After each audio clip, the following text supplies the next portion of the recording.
Hey everyone, hello. Thanks for joining, and thank you for joining actually us our first live stream of Behind Procurement show powered by APSentra. My name is Natalie Eksi, and my mission is to consolidate supply chain experts and procurement experts globally. In every live session, and we are going to have them every second week, we will discuss one market trend, both local or global, several recent published articles by industry experts, one or two business cases, and some statistics in procurement industry. So topic for today is procurement as a strategic finance function during recession and AI implementation best practices. So what we're going to discuss, we are going to discuss procurement as strategic and financial function and how to enhance this function by implementing AI tool. So on one hand, we have economic situation which is very, very unstable, and cost reduction is not a nice to have concept anymore. It is survival mode, and all organizations on the market should just follow it. On the other hand, we have a trend of era of new efficiency. I call it era of new efficiency, and expectations of super high AI performance. At the same time, it is difficult actually to understand, to learn how can we make this AI work, especially if you're speaking about such specific industries like procurement. So how to make it work? To make this topic more clear and to bring more clear perspective, I've invited two incredible experts. So let me start with Sharon Custer, and Sharon is founder of Initial Application Agency, which helps financial officers and business owners see where inventory and procurement decisions are quietly destroying cash, margin, and working capital before those jobs become really expensive. So, welcome, Sharon. Let me know if you would like anything else to your introduction. Natalie, thank you for inviting me. I'm very happy to be here. Again, my name is Sharon Custer.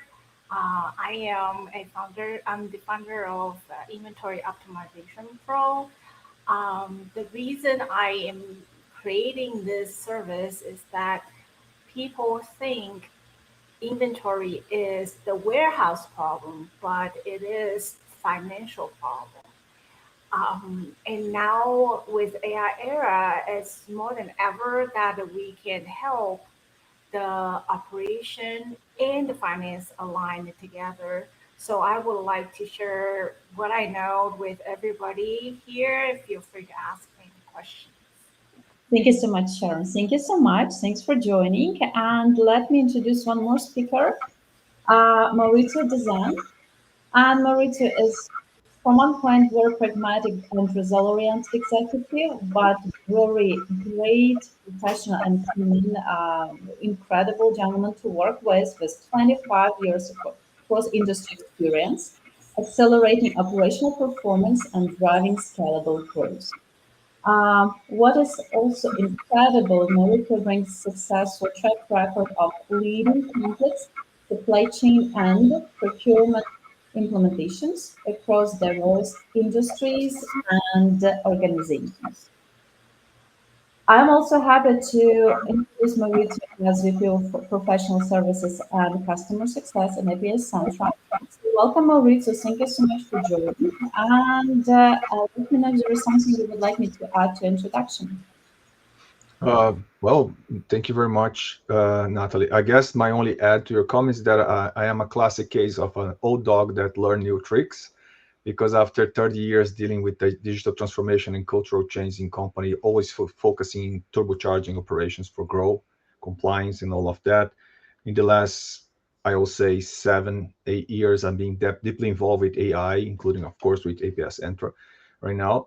And I learned the new era of AI and in how everything changes. Not the traditional methods, the traditional way of doing things.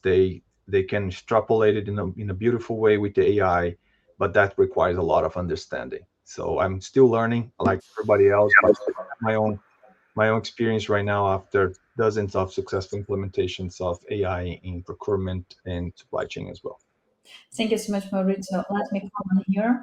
AI doesn't work without HI, without human intelligence, and innovation doesn't work without experience. So we need experience to make innovation work. So thank you so much for joining.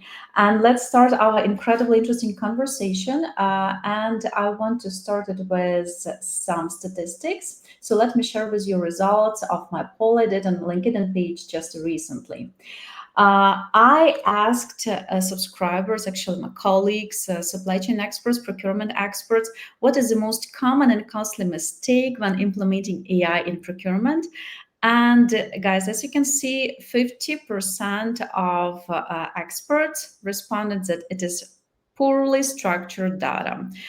Some of them also speak for fragmented workflow, unclear strategy. Sometimes it's misaligned team collaboration. I would say that fragmented workflow and misaligned team collaboration are very, very close, but champion here is poorly structured data. So let's discuss this one. Sharon, I know that you have a lot to share about it. Interesting. Yes, it's very obvious. Like if it is garbage in, it is garbage out. But in real world, it is very difficult to consolidate. Old ERP or somewhere it's like in the past, a long time ago, you used something else, and or you have ERP and some tools all together, and just data is just everywhere. Um, Oftentimes, I think it's more psychological. People want to put this off because it looks really messy.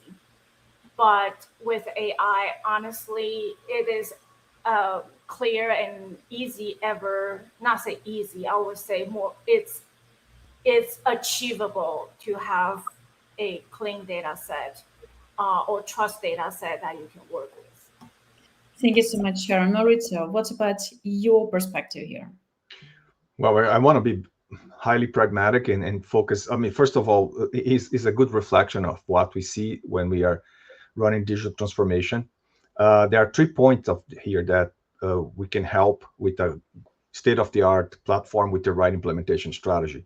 I mean, the poorly structured data, fragmented workflows, and misalignment. I have a term for that I developed over the years. I call this the "don't touch the keyboard" stage. I mean, it's very common when you start implementing a system solution, a platform. You start implementing right away. No, no, no. You have to step back, and first you have to map your process, combine the teams, define rules and responsibilities, and analyze the data structure before you touch the keyboard, before you start integrating the system, before you start bringing users to the table, because that creates a lot of anxiety if those 3 initial points are not clear. And again, it goes to implementing AI solution in procurement is not a plug and play. It can be done fast, but the first step is definitely a big process mapping and have everybody on the same page, right? And one of these we cannot solve. A company like APSentra, we can help, but the unclear AI strategy is a cultural change. You need a vision, you need a sponsor, you need somebody internally or research in the market, people that can help you to understand exactly what you want. It's very common that we are dealing with implementations, even discussions with prospects, and they want automated reports. And this is not creating a lot of value. Think about it. We are in the AI era. Why do you need the report first place? Right? The AI can make a lot of those decisions. You might not need 50, 60% of reports. When I say that to people, they jump from the chairs and say, no, no, no, keep my beautiful report. We are depending on them. Are you sure? So a little bit of challenging that culture is important on the unclear AI strategy, because if you don't know where you're going, you can swim, but you're gonna drown anyway. So a lot of the failures happen because of the unclear AI strategy. But when we move to execution, a lot of delays, a lot of the frustration happen because they start touching the keyboard too soon before attacking the data, workflows, and the team collaboration.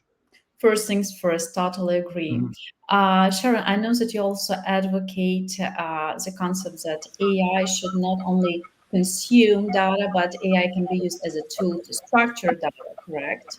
Uh, Correct. so I will ask you to comment on that. And while you're doing it, we will go to our next topic. So please go ahead, start. Okay. Um, AI can produce data set that is organized. For example, for the longest time, you may have three different SKU names to point at the one thing. And what does that do to your financial report is that if this item is I call it a start item, meaning like it makes you a lot of cash flow, bring you very good profit margin, but because it's breaking or fragment in three different SKU, you don't see that signal, right? With AI, you can structure it in the way tell AI. It's really is in your logic, how you organize your thing. You tell AI, so AI can um, first of all, make sure that there's no duplication, there's no missing data, right? There is, I call fuzz matching, so that AI can find all those potential issues or even challenges in your data set and then organize it for you. Think about it, it's like when you have million rows of data, it could be, telecom communication company have like thousands, millions of customers. You cannot use human eye to check one by one. It's just impossible. Um, then how do you do it with AI? You give a command. You organize in the way that you wanted it, and you structure it. That's I. This is a reflect back to Mauricio's comment. Like you have to think through your workflow. Make sure that everything you do is logical and flows through. Then AI can help you. Does that make sense? Any questions? Absolutely, absolutely. No, it makes absolute sense. Thank you so much for sharing it. This is actually, I already mentioned that we are going to read today with you one more article. So we are going to focus for a couple of minutes on an article which was very interesting for me personally. It was published by Deloitte just I believe 1 month ago. Yeah, it was published the 28th of April 2026. And this article is called The AI Paradox: Why Your Data Foundation Matters Most. It was written by great experts, advisor consultants, and actually they speak about same. So AI should have very strong data as a foundation, but AI should also be used to structure this data. Maurizio, I know that again we were reading this article together, so let me know your perspective. How do you see AI as a tool that can not only consume data but also structure it? I think it matches perfectly well with what I just mentioned a couple of minutes ago. And to Sharon's point as well, uh, if you don't have the clear strategy about how you're going to use AI, and the article mentioned that you're just fast tracking more data. That means you're going to have faster reports, and more information, but that doesn't necessarily mean you're becoming more efficient. It might overcomplicate your business. This is one aspect. So you need to actually know what you want to structure your data points correctly, and then extract from the AI business decisions or facilitate business decisions. Not more reports, no more reports, but more business decisions. And this is one aspect of it. The other one that not a lot of people mention, but this article touches as well, is in a little bit of my experience with AI implementation is that you when you don't have a solid data foundation, you have tribal knowledge. That's the only way people handle this situation. You need a group of people with a lot of if thens. If the data looks like that, I'm going to do that. I'm going to adjust it manually. Now, this doesn't work for AI. It's a glitch in the system because the AI is going to run end to end that data point, and the quality of your data and the source of your data as well is absolutely critical. Otherwise, you cannot automate. You cannot have the agent going end to end and provide you the right ROI. And a lot of companies are frustrated with the return of investment in the AI because they don't have the foundations. They put a layer of AI to automate everything, but they still have the tribal knowledge to correct data in between. And that's is like have a robotic arm with a very outdated table of people fixing things in the middle. I mean, is a bottleneck. So tribal knowledge is a bottleneck, and this article touches that because without the proper data foundation, it's very difficult to extract everything we can from AI. Can't agree more. Can't agree more. Yeah, go ahead, Sharon. You wanted to comment something? Uh, I would just say, like, often see what I often see is that people would kind of resist in the way that let AI do the thing. Like, how can I trust it? Again, go back to Mauricio's point that you need to be clear about your workflow. Yes, there are some edge case, right? But you cannot use the tribe concept using AI. You bypass AI, then you are not going to use AI fully, right? Um, you need to put it in. I call it guardrail, or maybe you can say it's a policy inside AI. Just tell AI, hey, if this is not inside the structure or framework that we talked about, flag the case, so that you learn along with the AI about your organization, that you improve your AI system. Let AI work for you. Mm-hmm. Mm-hmm. Makes sense. Makes sense totally. Uh, okay, let's move on. For some reason, I can hear myself two times. Probably have to mute some microphones. Okay, so let's move on. We have one more article, and I'm absolutely excited to introduce it as well. And this article actually was written by me and Sharon together. We were working on it for quite a long time, and we published it a couple of weeks ago. So, and it is about designing an AI procurement workflow that actually improves decision quality.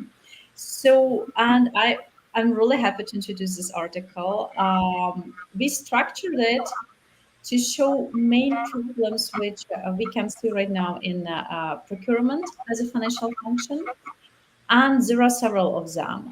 In this article, I'm speaking about speed trap, right? When everyone wants to implement everything as fast as possible, again, heading this trend of extreme efficiency, but sometimes speed can be a trap which asks us to sacrifice quality. Let's discuss it. We are speaking in this article about decision logic, and again, both Mauricio and Sharon mentioned it today, and in Deloitte, this is actually what they mentioned as well. The decision logic. How do you want everything to be done? AI is just a tool. This tool would do what you ask it to do, but please kindly provide clear instruction and clear data, right? What else we are speaking about? Override process. So do our like, are we sure that the team members are following process that we want AI to follow, right? So do we have this alignment here between human intelligence, artificial intelligence, and strategy? Financial constraints also very important. So that's it from my side. Sharon, let us know what you would like to highlight in this article. What do I like about this article? What you would like to highlight in this article? Highlight this in this article. Mm-hmm. I will highlight that in the structure of the workflow, you need to think about the logic. Like, you need to understand in your business, why are you always bypass the workflow, right? Because like you want to speed it up using AI, is that really true, or are you really want to make sure your decision has that strong integrity that you can trust? um, that is something that is it's very important. That's the foundation of using AI. How do you use AI to really process things through what you need to know and service that insight that you can make the best decision for your business? That is something very powerful that in many years in human history, it is so hard to get the data out in a meaningful way. So not quantity, not about the quality, meaningful wise. Thank you so much, Sharon. Thanks for sharing this with us. Um, Maurizio, how did you like our article? Uh, I think first of all, it was pretty much on point, well written. Congratulations to both of you.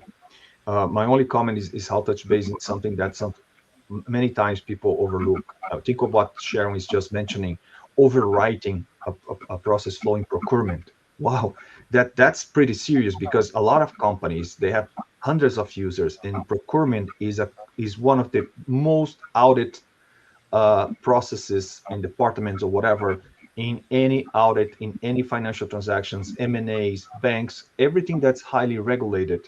I'm talking about public trade companies, but also internal governance, internal financial control. So we can go to multi-billion dollars company, like the business case we're going to discuss in a minute, all the way to small business that just want to have a pretty strong control about cash flow. Because if you think about it, all the money of the company, except for the revenues, but all the expenses, they go through this procurement process. So if you have a lot of exceptions, a lot of tribal knowledge, a lot of overrides using Cheryl's and Natalie's terms here in the article, that auditing liability right there, even if you don't have like big companies auditing your company, is still a point of is a weak spot. So if your company is overriding, when your users has to override too much or change process flows or adapt, adjust data points in your procurement process, you might have an issue, a liability issue, a potential financial loss issue. Is serious. So having one platform that is pretty well oriented and you can audit yourself is absolutely fundamental for any business that wants to be stable and grow, and especially important for highly regulated ones Mhm. or public trade companies. Can't agree more. Can't agree more. So I would be really happy if article which we just created can be helpful to you. So link will be in the video description. Please read it, share it, let us know if this is something that is interesting for you because we collected here experience of experts, of our customers, which mistakes were done and which mistakes are to be avoided, right? Avoided. So please, I would be really happy if you provide to us feedback about our article. Now, Mauricio, to your point and to practical use of AI in procurement, AI in companies' financial functions. Um, I already mentioned that you have dozens and dozens of successful implementations of different solutions, procurement solutions. So today it would be nice also to speak about real cases, right? So stage is yours. Let us know how procurement can save financial departments of even financial institutions from inefficiency. Yeah, I like this business case because immediately it breaks a little bit that traditional approach that procurement is attached to parts and components, logistics, supply chain. It's not. Procurement is attached to anything that your company pay for, their expenses, cost centers, and all of that. In this case, this is a massive bank. We don't have an NDA. We have an NDA, but cannot disclose the name. But it's a massive organization covering insurance, financing, equity, public trade company. So for them, the angle, of course, is to control the flow and look at the number of users. APSentra, we have business cases and implementation with over 1,000 users, and only that number makes the case, right? Can you imagine the amount of overhead reports, meetings, and all of that to control what 250 people are doing at the same time in a financial institution that highly regulated? Only, only the fact that we are having a one source of truth was a completely a massive transformation of that business, fast track and everything. Think about procurement. Let's talk about procurement a little bit from this angle. Procurement, I already mentioned, is it was regulated intensive, heavily regulated activity. All the money goes to procurement, and it's document heavy as well. You have contracts, invoices, you have a lot of documentation attached to that, and you have usually a lot of players, and if not thousands, sometimes dozens of thousands of suppliers in large corporations that supply to you. How can you accommodate all of that? If you just keep hiring more and more people, you can do the job, but you can start having compliance issues, standardization issues, uh, practice. You have to train a lot of people. All of that was mitigated in this project. Now they can hire more people. They just train quickly the system. The system is like the big brother overseeing everything, organizing the flow, simplifying operations. It was a big project, but a massive optimization. And now if they're going to an audit, because again, they're a public trade company, they can see everything in a click. Because, and that's the thing about AI, and people sometimes don't realize that AI is not truly AI systems. They are not an ERP. ERPs or accounting system, whatever you want to call them, they organize data. They just got a bunch of data and organize them. AI is a new era. Is different. AI not only organized to Sharon mentioned that very well a few minutes ago, is actually modeling that data, studying that data, and putting an alarm system to say, hey, something's wrong here. You have to do something about it. Is a completely different animal. It's completely different. I can tell you because I implemented many years the traditional systems, and implementing AI is absolutely different. There's a cultural change involved in this. To the credit of the people leading this project in this large financial structure that we implemented, they got that mindset. They wanted not only automating reports, they really want to embrace AI and have a single source of truth. And the results were outstanding. I mean, it's not a small customer, as you can see, right? And again, they deal with thousands of suppliers in all different segments. And see, the results are here, right? Single procurement environment, traceability, critical. Uh, and again, to their credit, broad organization adoption. We can influence them, but we need that sponsor, and we had that in this business case to lead on their side and convince people that there's a new way of doing things. Let's embrace it. Let's test it. Let's execute it. Okay, and of course, uh, uh, I am we put management reporting is how I prefer management overview dashboards, whatever you want to see, because reports, when we see reports, we think about thousands of lines in a file. Our system, the AI systems, they don't do that. They are better than that. But improve management overview at all, and of course the reliability, right? Without even mentioning that, we have to not to make a gigantic article here in a business case. We have summarized things, but there are so many other things. Even the turnover with 250 people in procurement, you can imagine the turnover, and you have to train, detail. Is a long onboarding process for anybody joining a team like that. With a single source of truth, it takes a couple of days because the AI is taking care of the complexity. Thank you so much, Maurizio. One more time, right? Management support is important. So artificial intelligence doesn't work without human intelligence. Innovation doesn't work without experience and clear strategy. Thank you so much. It looks like we are running out of time. So let me just remind you that today we had Sharon Custer with us, Mauricio Dezen.